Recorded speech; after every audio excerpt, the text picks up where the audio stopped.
Apple owned the music business. 70% of every legal download on Earth, 300 million iPods, 10 billion songs sold, locked inside a walled garden Steve Jobs built with his own hands. Then, a 23-year-old from Stockholm, a kid who grew up pirating music, who had never built a piece of hardware in his life, walked straight into Apple's territory and refused to die. Apple taxed him, blocked his updates, tried to delete his company from the App Store entirely. None of it worked. Because the empire made one fatal mistake. It spent a decade controlling the gate and forgot how to run the race. This is Spotify versus Apple Music. By 2005, Apple didn't just dominate digital music, it was digital music. The record labels, once the most powerful cultural gatekeepers in the world, now answered to a computer company in Cupertino. Steve Jobs had done something no one thought possible. He convinced the music industry to sell individual songs for 99 cents. Then he built a device so seamless that hundreds of millions of people stopped buying CDs entirely. The iPod was the gate, iTunes was the toll, and Apple collected a commission on every single track. The labels hated it, but they had no choice. Piracy was eating them alive. Napster, LimeWire, BitTorrent, the industry bleeding billions. Apple was the only company offering a tourniquet. Here's the part most people forget. The very thing that made Apple invincible also made it blind. A walled garden is an excellent fortress until someone decides they don't need to come through the gate.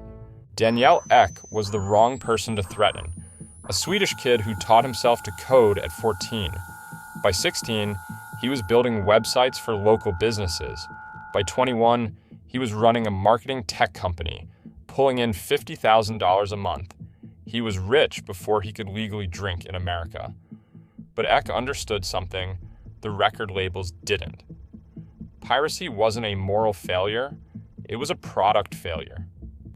People weren't stealing music because they were criminals. They were stealing because buying a CD in 2005 felt like paying for a horse in the age of the automobile. The industry had spent a decade suing its own customers. Ek had a different idea. What if you made something better than piracy? Something instant, something legal, something that felt like owning every song ever recorded without downloading a single file. In 2006, Ek and Martin Lorenzon pooled their savings and started building. They called it Spotify. It was an audacious bet. Build a streaming platform before smartphones existed. Convince the world's most paranoid industry to hand over its entire catalog. And do it from Stockholm, 5,000 miles from Silicon Valley. It sounds insane. It was. Here's what nobody tells you about launching a music streaming service. You can't. Not without the labels. Spotify needed every major record company on earth to say yes. Universal, Sony, Warner, EMI, 4 corporations that controlled the entire global music supply and had spent 2 decades watching technology companies destroy their margins. And now, a 23-year-old Swede was asking them to hand over everything. The negotiations took 2 years. The labels demanded equity, they got it, about 18% of Spotify. They demanded massive upfront advances against future royalties. They got those too. They demanded restrictions on the free tier, limiting how often a user could replay a song. Ek said yes to all of it, because he understood what the labels didn't.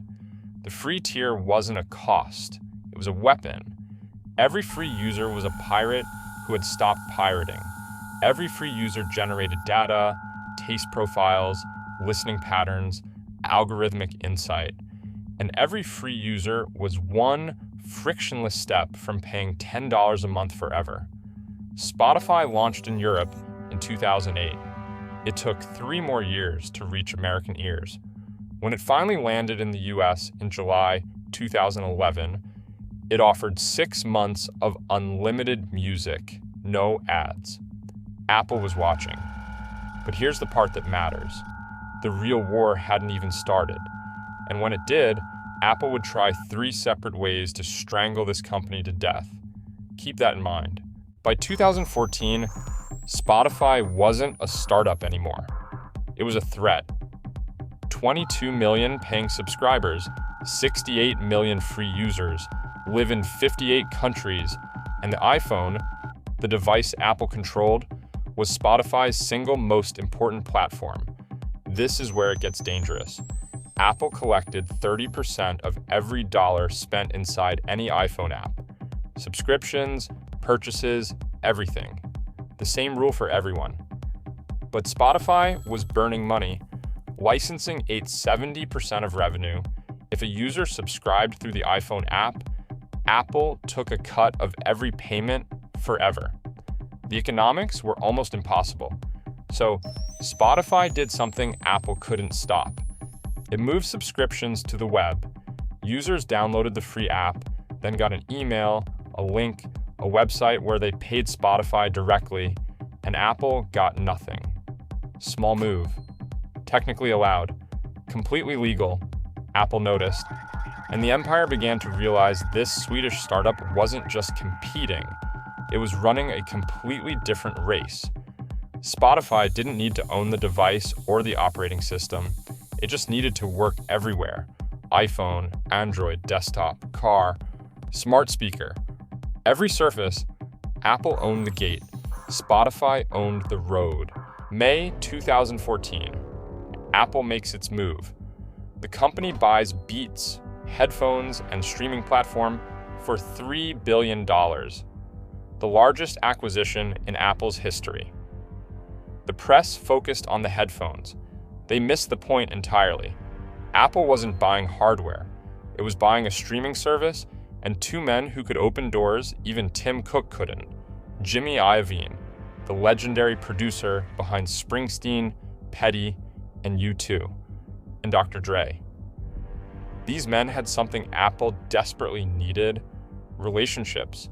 Spotify had spent years negotiating with label executives over spreadsheets. Apple was about to walk into those same rooms with Jimmy Iovine. Daniel Ek saw the announcement. He tweeted 2 words, "Oh, okay." A period after each, not a question, not panic, just acknowledgement. He knew what was coming. June 30th, 2015, Apple Music launches, 167 countries, day 1. Spotify had taken 9 years to reach that footprint. Apple did it in a single afternoon by pre-installing the app on every iPhone, iPad, and Mac on Earth. An instant base of over 1 billion devices. But the real weapon wasn't distribution. It was integration. Apple Music was built into the operating system. It worked seamlessly with Siri. It synced with the Apple Watch. It was the default player on the most popular phone in the world. Spotify couldn't do any of that. Apple controlled the APIs. Apple controlled the voice assistant. Apple gave its own service the keys to every door it locked for everyone else. This wasn't competition. This was asymmetrical warfare. And Apple was just getting started. The same month Apple Music launched, Taylor Swift made an announcement. She was pulling her entire catalog from Spotify. Every album, every song, gone. Then she gave Apple Music an exclusive. 1989, the biggest album of the decade, would stream only on Apple's platform. Swift wrote an open letter. Apple had agreed to pay artists during the free trial period. Spotify, she said, undervalued music. It was a masterstroke of positioning. Apple, the trillion-dollar company, was now the champion of artist rights. Spotify, the startup burning venture capital to survive, was the villain. The message was unmistakable. Align with us, and we will elevate you. Stay with Spotify, and we can make your music harder to find. Other exclusives followed: Drake, Frank Ocean, Chance the Rapper. Spotify was being squeezed from both sides. Labels demanding exclusivity, Apple offering better terms, and then Apple tightened the vice, the 30% tax. That was the real weapon, the one that nearly killed Spotify. Here's how it worked.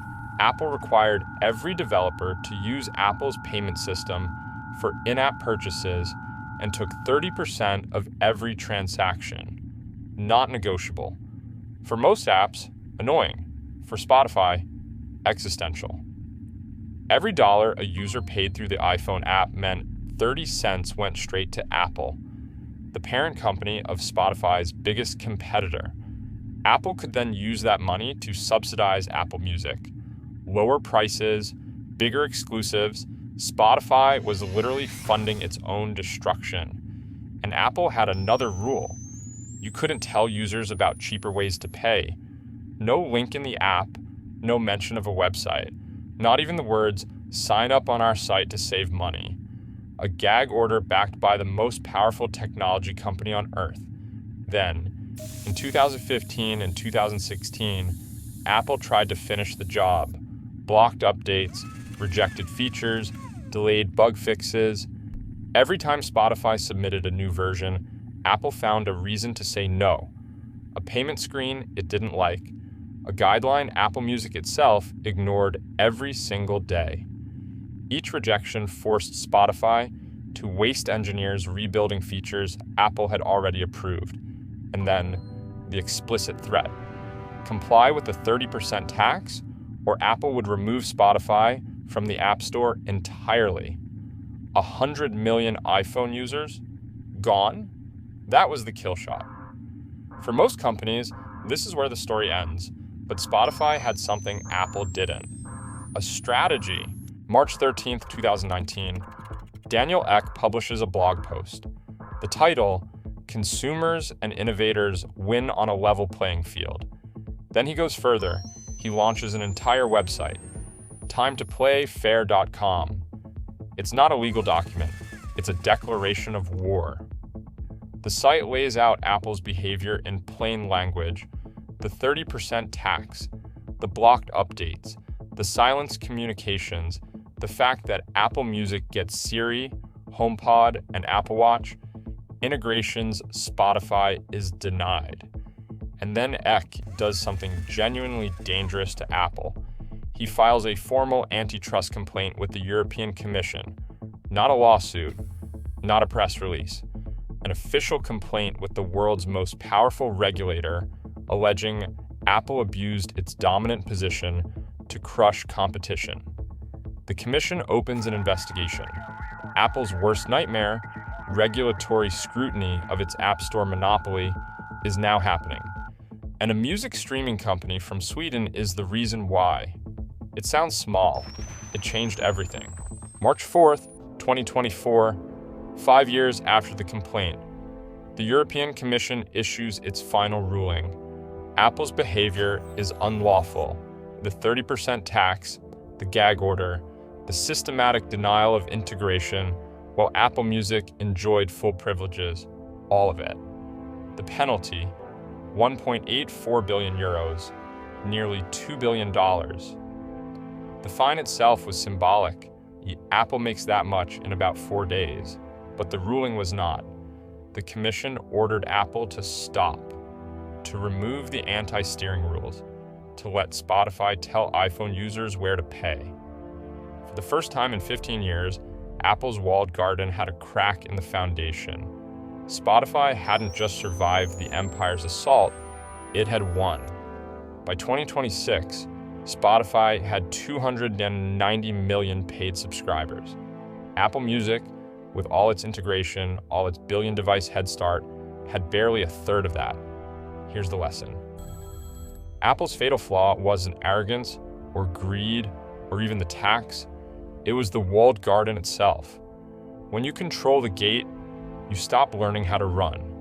The product doesn't need to be better, it just needs to be the default.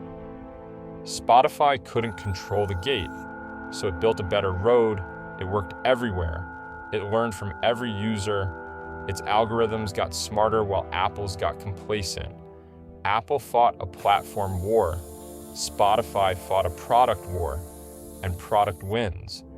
Because you can tax your competitors, you can block their updates, you can lobby regulators, but you cannot force people to love what you build. The moment someone finds a way around your gate, you lose everything. So which one are you going to be? The empire that guards the gate, or the insurgent that builds the road? If you want more insane stories about business and history, subscribe and turn on notifications. You don't want to miss our next video. Thanks for watching.